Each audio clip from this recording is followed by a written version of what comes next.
Terry, the horrible truth to suburban contractor John Gacy's rambling statements to police last week is becoming more and more evident with each passing day. 6 more bodies unearthed from the basement crawl space of Gacy's Norwood Park Township home today, bringing to 15 the number found there since Friday. The first of his victims were found in the crawl space beneath his home. They were taken out one by one as the world watched. John Wayne Gacy guilty of murdering 33 young men and boys. The evidence seemed clear. Day after day, the bodies of boys and young men being taken out of the home of John Wayne Gacy. 29 decomposed corpses were found under the house and surrounding grounds.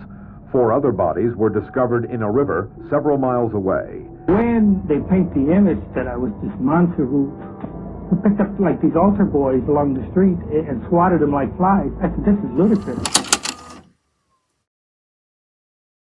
Em meados dos anos 70, uma série de desaparecimentos misteriosos e brutais abalou a cidade de Chicago e seus arredores.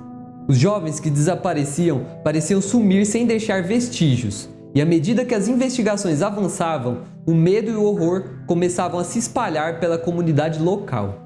Mas a verdade por trás desses desaparecimentos era ainda mais perturbadora do que qualquer um poderia imaginar. Por trás da fachada de um homem de negócios respeitável e de um membro ativo da comunidade, estava um dos serial killers mais notórios e repugnantes da história americana. Eu sou Gabriel Cesário e no vídeo de hoje do Véu do Desconhecido iremos falar sobre John Wayne Gacy, também conhecido como Pogo, o palhaço assassino.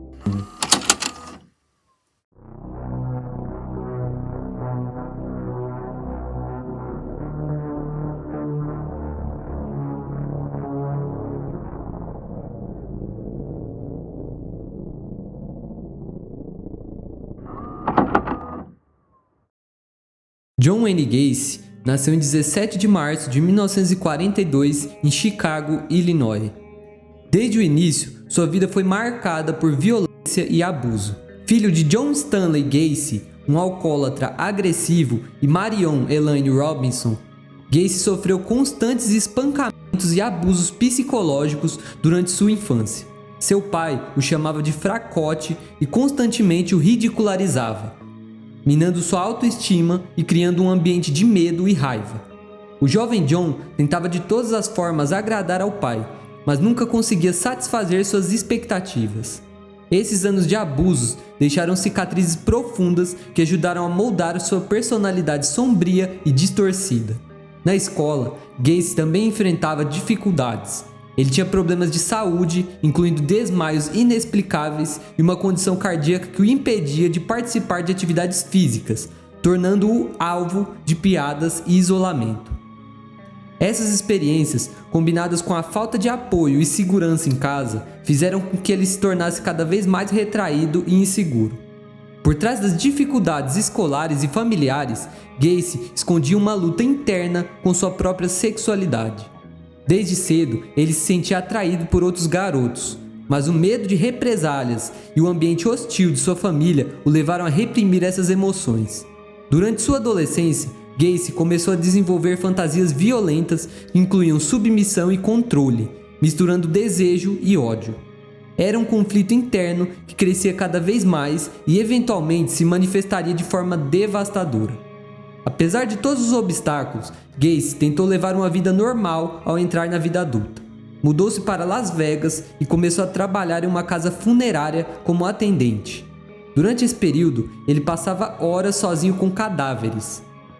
Em um episódio que mais tarde ele próprio relataria, chegou a deitar-se ao lado de um corpo de um homem jovem, acariciando-o e cedendo aos seus impulsos mais sombrios.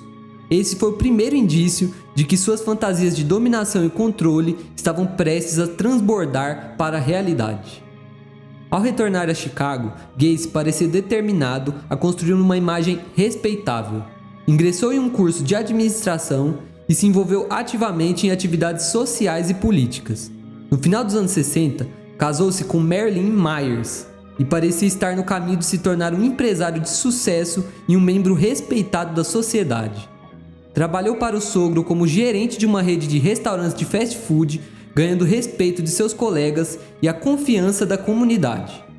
Foi durante esse período que Gacy se uniu aos JCs, uma organização cívica local. Ele rapidamente subiu na hierarquia e tornou-se um membro ativo e influente, conhecido por seu entusiasmo e capacidade de liderança. Os JCs eram um grupo socialmente ativo, com membros que muitas vezes se envolviam em atividades de caridade e de serviços comunitários.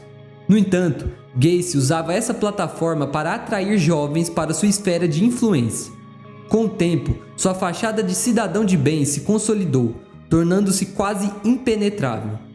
Em 1968, a primeira sombra sobre a reputação de Gacy veio à tona. Ele foi acusado de molestar sexualmente Donald Voorhees, um jovem de 15 anos que fazia parte dos JCs. Voorhees revelou que Gacy o havia atraído para sua casa com a promessa de mostrar filmes pornográficos e em seguida o agrediu sexualmente. Quando o garoto finalmente contou o ocorrido ao pai, Gacy tentou intimidá-lo, oferecendo dinheiro em troca de seu silêncio. No entanto, Voorhees decidiu denunciar o abuso, levando à prisão de Gacy. A condenação resultou em uma sentença de 10 anos de prisão e seu divórcio com Marilyn Myers. Durante seu tempo na penitenciária estadual de Iowa, Gacy demonstrou um comportamento modelo, participando de atividades de reabilitação e impressionando os funcionários da prisão com seu esforço para mudar. Sua boa conduta garantiu sua libertação após 18 meses, em 1970. No entanto, o tempo que passou atrás das grades não serviu para corrigir seu comportamento. Pelo contrário, ele saiu ainda mais ressentido e determinado a nunca mais ser pego. Depois de sua libertação, Gacy se mudou para Chicago, tentando recomeçar sua vida. Ele reconstruiu rapidamente sua imagem, casando-se novamente, dessa vez com Carol Hoff, uma conhecida de infância.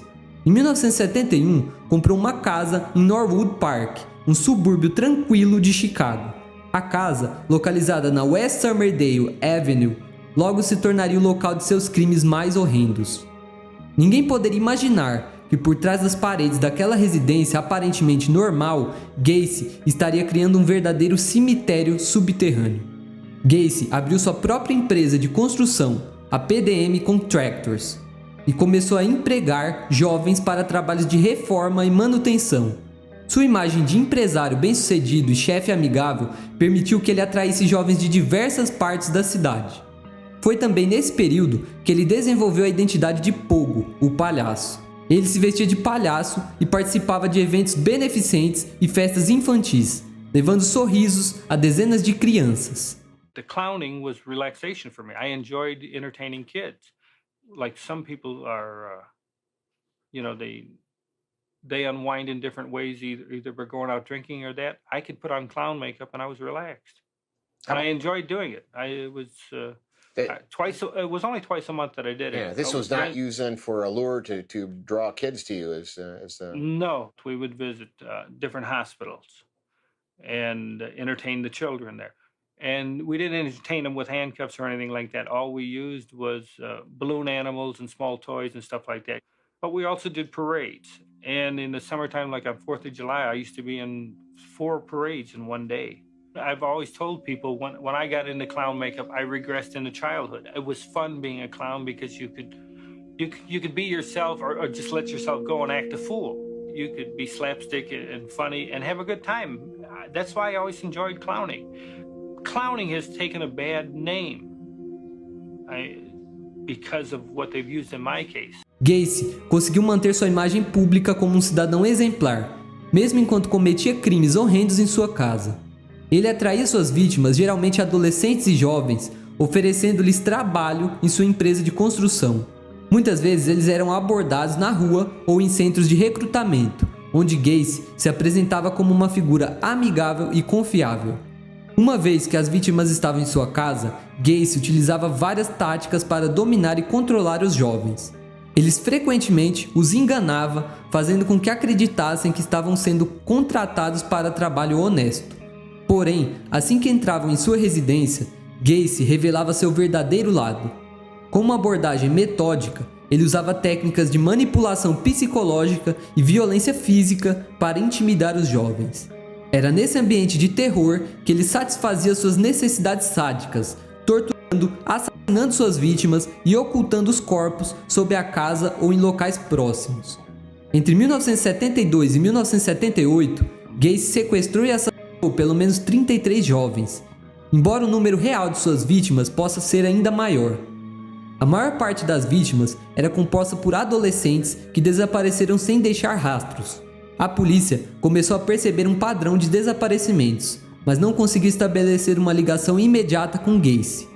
A busca por jovens desaparecidos em Chicago se intensificou, mas a presença de Gacy na comunidade como uma figura respeitável o ajudou a se esconder à vista de todos. Nessa mesma época, sua então esposa, Carol Hoff, acabou encontrando algumas carteiras aparentemente pertencentes a adolescentes em seu carro e o questionou. Segundo Carol, John ficou transtornado e começou a quebrar todos os móveis da casa. Pouco tempo depois do ocorrido, Carol pediu divórcio devido a desconfianças em relação à conduta de John. Gacy também tinha um método particular para desviar a atenção de suas atividades. Ele organizava festas e eventos comunitários, sempre cercado por amigos e conhecidos. Essa fachada de normalidade fez com que muitos na comunidade ignorassem os rumores sobre os desaparecimentos de jovens. Gacy tornou-se um mestre em manipular a percepção pública. E sua habilidade em se apresentar como um membro respeitável da sociedade fez com que muitos duvidassem de sua culpabilidade. No entanto, os ventos começaram a mudar quando a polícia recebeu uma denúncia anônima sobre Gacy. Em 1978, a mãe de uma das vítimas, jovem de 15 anos chamado Robert Pist, alertou as autoridades sobre o desaparecimento de seu filho.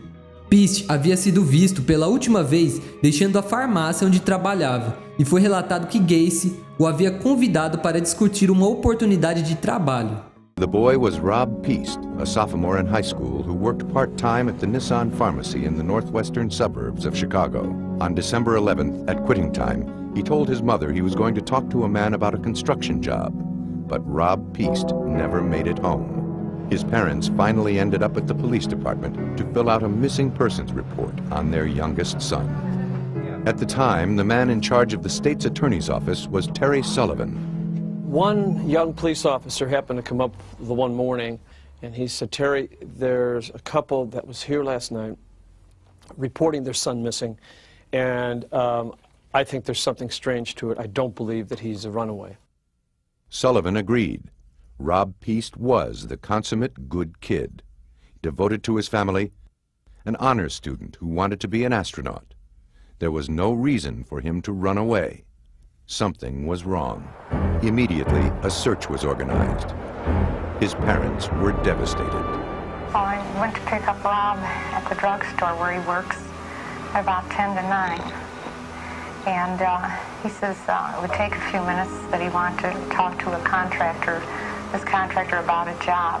And then with that, I started browsing around the store, and I'd never seen him since. A investigação se intensificou, levando os detetives a Gacy. A polícia começou a investigar Gacy e em dezembro de 1978 ele foi interrogado. Durante o interrogatório, Gacy se manteve calmo e confiável, fornecendo explicações plausíveis para o desaparecimento dos jovens. Mas a pressão da investigação e as evidências começaram a surgir, começaram a apertar seu cerco. Os detetives descobriram que várias das vítimas tinham sido vistas pela última vez perto de sua casa, e sua conexão com os desaparecimentos não podia mais ser ignorada. As investigações tomaram um rumo decisivo quando a polícia conseguiu uma ordem de busca para a casa de Gacy. Em uma inspeção preliminar, os policiais encontraram itens pertencentes a várias vítimas desaparecidas. Entre eles, havia relógios, roupas e até um anel gravado com as iniciais de um dos garotos. Mas o mais chocante ainda estava por vir. Durante essa primeira busca, um dos policiais notou um cheiro forte e insuportável vindo do porão, algo que ele descreveu como o cheiro inconfundível da morte. Naquele momento, as autoridades perceberam que estavam diante de algo muito maior do que um simples desaparecimento. Pressionado pelas evidências crescentes e com a casa sob constante vigilância, Gacy começou a desmoronar psicologicamente.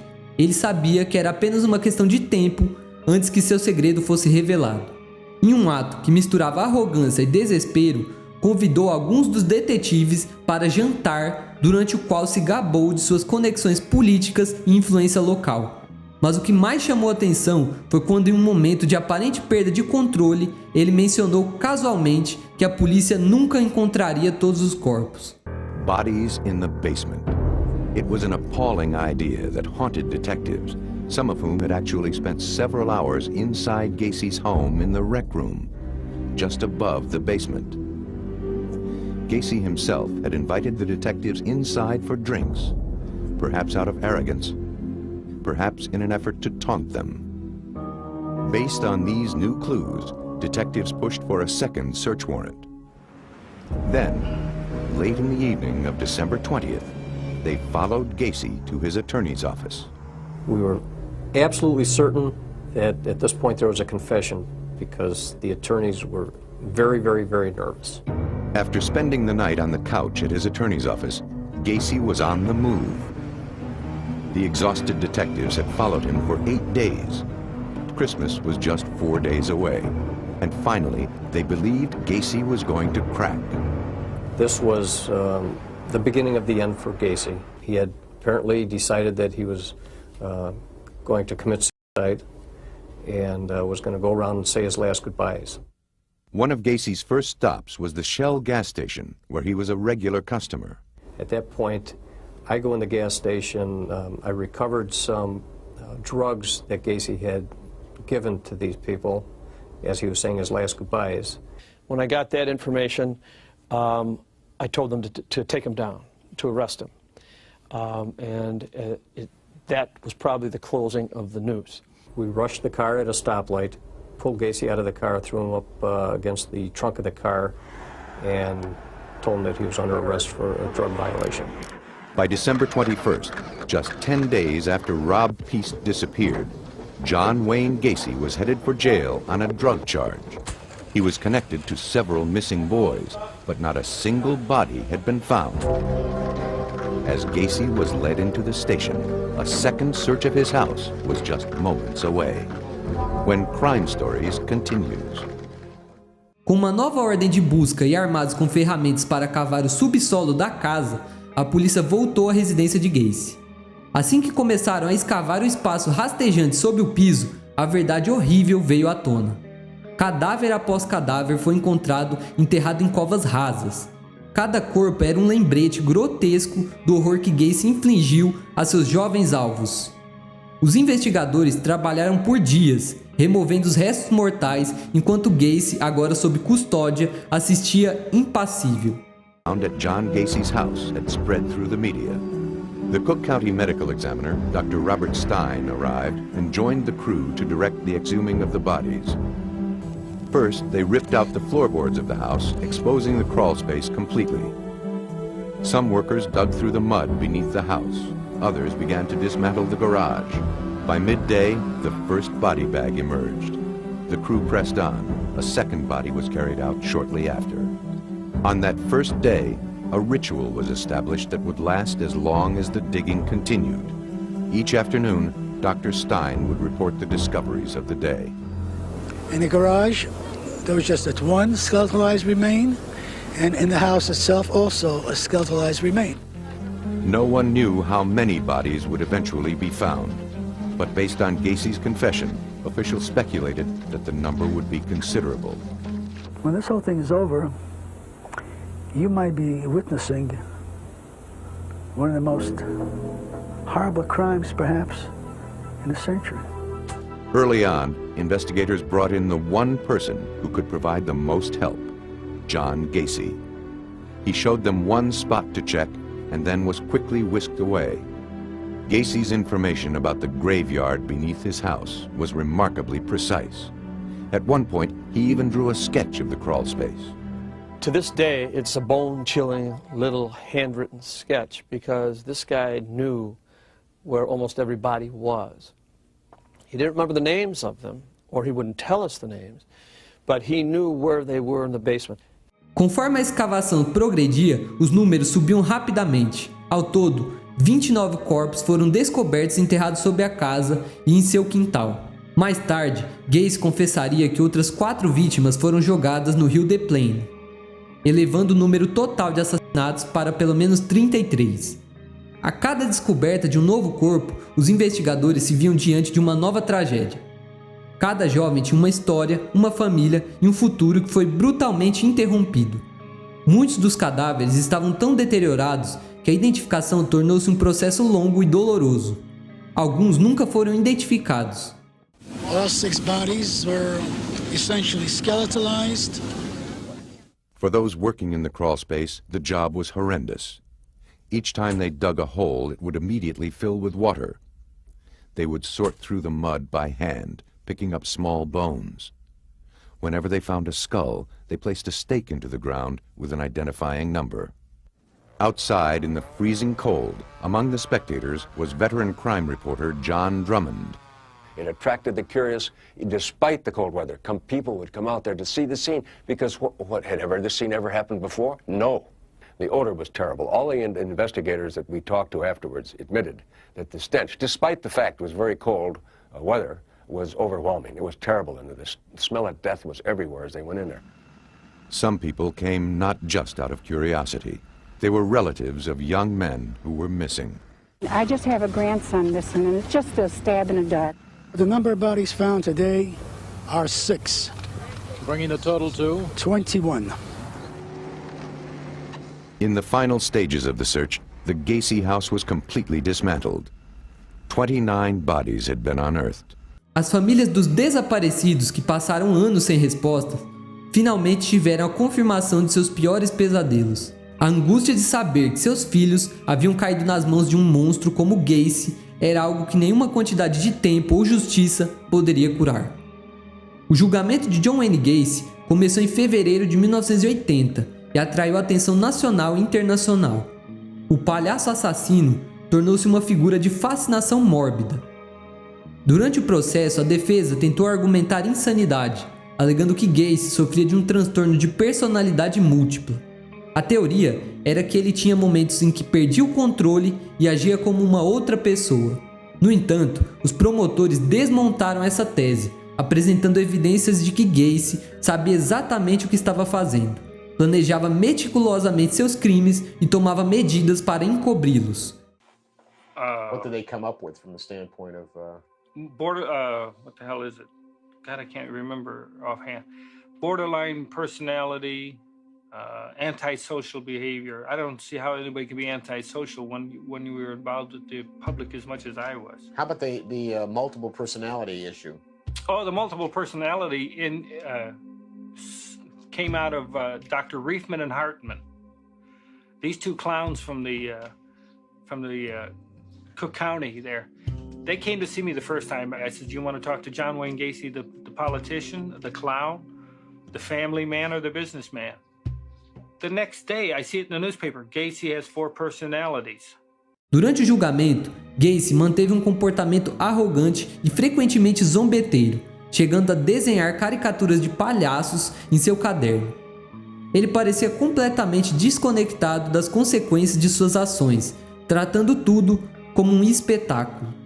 A defesa chamou psiquiatras e psicólogos para atestar sua insanidade, mas os promotores rapidamente rebateram com uma série de entrevistas e gravações em que Gacy falava sobre seus crimes de maneira fria e calculista. Após semanas de depoimentos e apresentações de provas, o júri levou menos de 2 horas para chegar ao veredito. Culpado de 33 acusações de homicídio qualificado. Em março de 1980, John Wayne Gacy foi condenado à morte por injeção letal. Quando o juiz leu a sentença, Gacy permaneceu inexpressivo. Parecia que nem mesmo a perspectiva de morte o afetava. Enquanto aguardava no corredor da morte, Gacy continuou a manipular e confundir aqueles ao seu redor. Ele concedeu inúmeras entrevistas para a imprensa e escreveu cartas para fãs e curiosos. Durante esse período, desenvolveu um estranho hobby: pintar. Ironicamente, muitas de suas obras eram representações de palhaços com cores vibrantes e rostos sorridentes. A ironia de um serial killer que tirava vidas humanas pintando figuras que deveriam representar alegria e inocência não passou despercebida. As pinturas de Gacy se tornaram um item de colecionador para aqueles fascinados por crimes reais, gerando um mercado sombrio e controverso. Algumas famílias de vítimas ficaram horrorizadas ao ver as obras de seu assassino sendo vendidas como curiosidades macabras, enquanto outras buscavam destruí-las, acreditando que possuíam uma carga de maldade quase tangível. Gacy is given art supplies to do drawings, which are sold. As a matter of fact, one of his paintings was put into the Art Institute in Chicago. The Art Institute, for people outside of Chicago, is a very, very prestigious institution. How they could do, why? What's the justification for that? I called the governor's office, but prior to that time, Gacy's drawings were being sold at our state fair, the Illinois State Fair. And I called the governor's office, but naturally I could not speak with the governor. But he had an aide go to the state fair, and he was going to confiscate the drawings. But by that time, all of them had been sold. They tell me that he has given art supplies because for rehabilitation. I don't want Gacy rehabilitated. I don't want Gacy to have any more appeals. I want Gacy to die. Nos anos que antecederam sua execução, Gacy nunca demonstrou verdadeiro remorso. Em suas entrevistas, ele culpava as vítimas, a sociedade e até mesmo o sistema judicial por seu destino. Negou repetidamente ter cometido os crimes, alegando que tudo não passava de uma conspiração contra ele. Essa postura desafiante e indiferente manteve-se até o fim. I think one of the headlines said I was a homosexual mass murderer, confessed mass murder. There is no confession, and we offered, I offered as much as $10,000 if you can produce a confession where I confessed to a crime. The time that I was interrogated by the police officers, there was no stenographer, there was no tape recording, there was no videotaping. Yet everywhere you'll see there's 5 confessions by John Wayne Gacy. Now, if I confessed to something, then why wasn't it videotaped? Why wasn't it recorded? Why wasn't a stenographer brought in, had it written up and have me sign it? There is no confessions in this case. Na madrugada de 10 de maio de 1994, John Wayne Gacy foi finalmente executado por injeção letal no Centro Correcional de Stateville, em Illinois. Suas últimas palavras em um ato final de desdém e repulsa foram: "Beije minha bunda." John Wayne Gacy was pronounced dead at 12:58 a.m. Yeah, I think that's it. To tell you the truth, I don't know. I was real angry with the whole situation, and I think this is just the conclusion. He got a much easier death than any of his victims. In my opinion, he got an easier death than he deserved. Kill that clown! Kill that clown! Kill that clown! O caso de John Wayne Gacy deixou marcas profundas na história criminal dos Estados Unidos e no estudo do comportamento de serial killers. Uma pessoa que não se encaixava no estereótipo de alguém estranho ou obviamente perigoso. Ao contrário, Gacy era carismático, influente e até mesmo querido em sua comunidade. Essa dualidade aterrorizante entre o homem comum e o monstro oculto tornou-se um arquétipo no perfil de assassinos subsequentes. Seu caso também trouxe à tona questões importantes sobre falhas na justiça e no sistema de segurança pública. Durante a década de 70, muitos desaparecimentos de jovens foram ignorados ou subestimados pelas autoridades, especialmente quando se tratava de garotos de famílias de baixa renda ou jovens gays, cujas vidas eram vistas como menos dignas de atenção. O terror do palhaço assassino ainda reverbera na cultura popular. Filmes, livros e documentários exploraram o caso de Gacy, tentando entender como alguém conseguiu viver por tanto tempo entre o público e cometer crimes tão brutais sem levantar suspeitas. Para as famílias de suas vítimas, não há respostas que possam apagar a dor e o vazio deixados pelos atos terríveis de um homem sádico. A história de John Wayne Gacy é um lembrete sombrio de que às vezes os monstros não se escondem sob a cama ou em lugares afastados. Eles estão entre nós, disfarçados de cidadãos exemplares, pais de família e até mesmo palhaços sorridentes em festas de aniversário.